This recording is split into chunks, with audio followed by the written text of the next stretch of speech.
بسم الله والحمد لله والصلاة والسلام على أفضل المرسلين سيدنا محمد وعلى آله وصحبه الطيبين الطاهرين. رب اشرح لي صدري ويسر لي أمري واحلل عقدة من لساني يفقهوا قولي.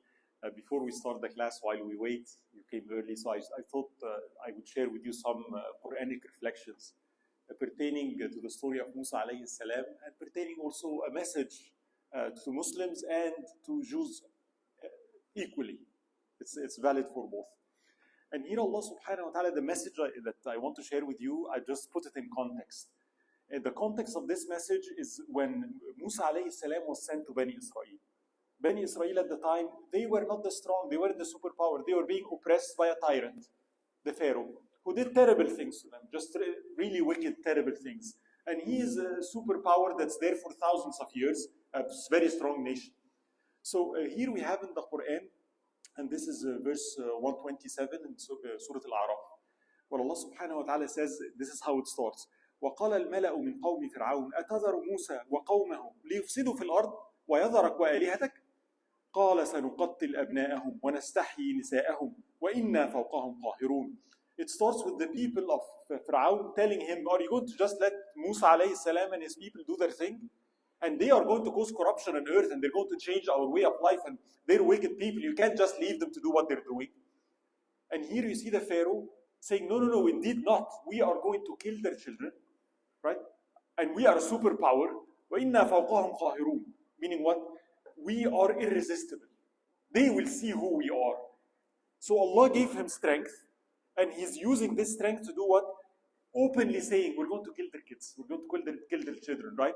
And nobody can stop. Nobody can stop this, right? So this is the type of oppression that Bani Israel were facing at the time.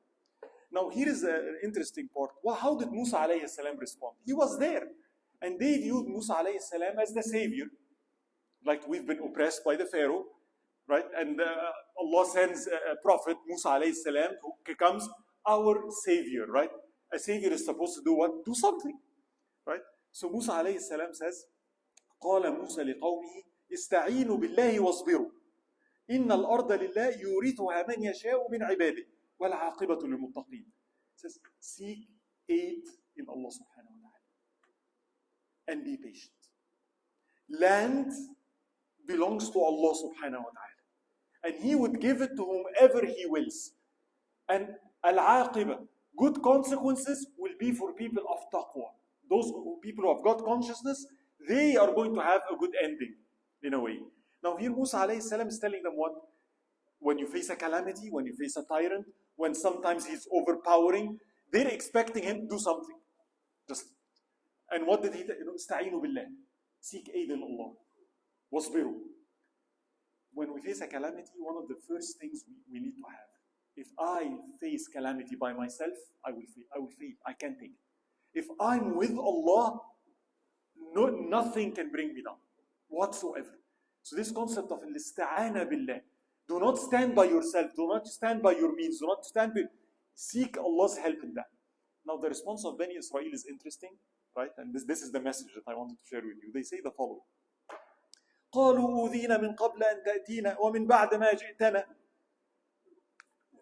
We were harmed before you come, and we were harmed after you came. We are always victims. Some people are always victims somehow. They never get over it, right? And when other people try to, hey, we were colonized, get over it. We have, PTSD, post-traumatic stress disorder. I think Muslims, we have post-colonization stress disorder. We face a lot of trauma. I mean, it's recent. What France and England and Italy, what they did to us is just traumatizing. But get over it. But some other people, no, you can't get over anything, right? And here they're telling Musa alayhi salam what, like, we're always, and they were complaining about what? Look, what good are you? We are supposed to come to do what? To save us. But you're nothing. I mean, you came and we're still being harmed. Now, why this message is important? Some Muslims think that if we say La ilaha illallah, if Salah ad-Din comes, Umar ibn al-Khattab come, what will happen? We are going to free Jerusalem, we are going to be strong, and nobody will. No, not necessarily true. Sometimes your savior will come and the atrocities might not stop. And that's a test of Allah subhanahu wa ta'ala. Do you see? They were expecting, you came, why are we being harmed? I mean, why are you here then? What did you do, right? But Musa alayhi salam is telling them something very powerful. No, look what he says. استعينوا بالله واصبروا إن الأرض لله يورثها من يشاء من عباده والعاقبة للمتقين. And then they said قالوا أوذينا من قبل أن تأتينا ومن بعد ما جئتنا. Now notice his word. And this is the message that I wanted to share.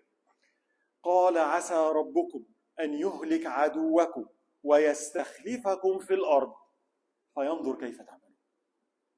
Very powerful. Be patient.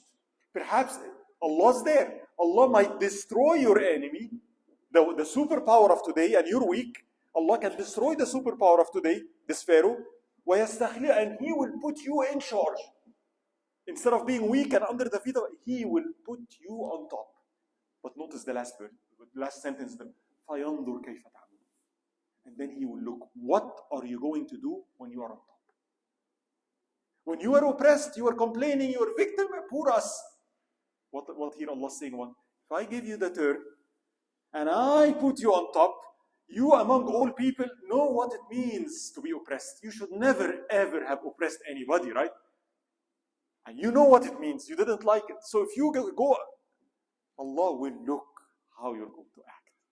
And you would think that especially a nation like that, when they get power, they will never oppress anybody. Their history is full of oppression, right? But notice what the verse says. Allah will see you. You're claiming to be victims and you're claiming that He's a tyrant. The matter of fact is, no. You have the same disease. The only reason it's not there because you do not have power. But guess what? If you have power, will you be the new Pharaoh? You see the message here? So subhanAllah, today things changed. And Allah, by His will, turned the tables around and Muslims are down and you have power. Are you saying the same thing and you are doing the same thing that you complained about? Are you becoming the new Pharaoh? You among all people? So this is a very strong message. While it's a message for them, a message for us. Are we doing the same thing? We're oppressed today. We're complaining. We're victims. What if Allah gives us power? What will we do to other people? Are we so angry, so upset, that if Allah gives us power, we will do to them 10 times what they did to us? Then, and this is why this class is important. This is why Salah ad-Din is important. When he got power, when he liberated Jerusalem, he did not treat them at all the way he liberated Jerusalem. He brought justice, but he brought ihsan. They're not our teachers. It did not show from him what? This ruthlessness, arrogance, anger. It showed what? Humility, compassion, like the Prophet ﷺ. That's another test.